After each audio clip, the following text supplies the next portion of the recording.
اہل سنت عقیدہ صحیح ہے۔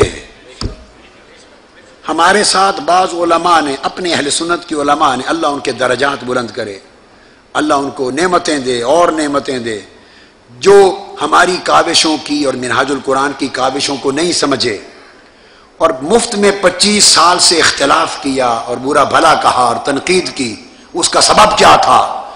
وہ اس لیے کہ ان میں سے کسی ایک نے ساری زندگی کا میری مجلس میں بیٹھ کر کبھی مجھ کو سنا نہیں ہے، دور بیٹھ کر فتوے دیے ہیں، فقط نہیں سنا کہ کہتا کیا ہے یہ شخص۔ اور اگر کسی نے سننے کی جانے کی کوشش کی تو روک لیا کہ میرے ویزے پر آئے ہو، پاسپورٹ میرے پاس ہے، خبردار وہاں دورہ حدیث پر گئے۔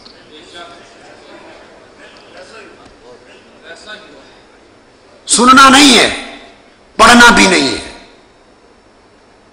بس کہتے چلے جانا ہے۔ نتیجہ کیا ہے؟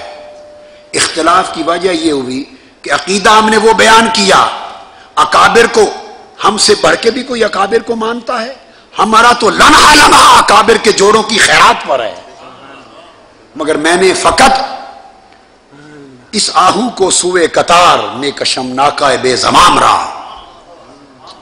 یہ اہل سنت کا جو شیرازہ منتشر ہو گیا تھا اور علم کی دنیا میں پستی آ گئی تھی اور قرآن اور سنت کے حاملین غلط طور پہ وہ بن گئے تھے اور آپ سے امامت اور قیادت علم کی چھینی جا رہی تھی، میرا گناہ صرف یہ ہے کہ قرآن اور حدیث کی شمع لے کر میں نے علم کی قیادت ان سے چھین کر پھر آپ کو دے دی ہے۔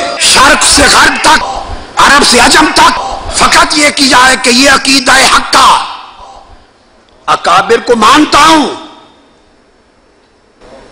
میں تو مقلد بھی ہوں، میں تو مرید بھی ہوں، میں کیوں نہیں مانوں گا؟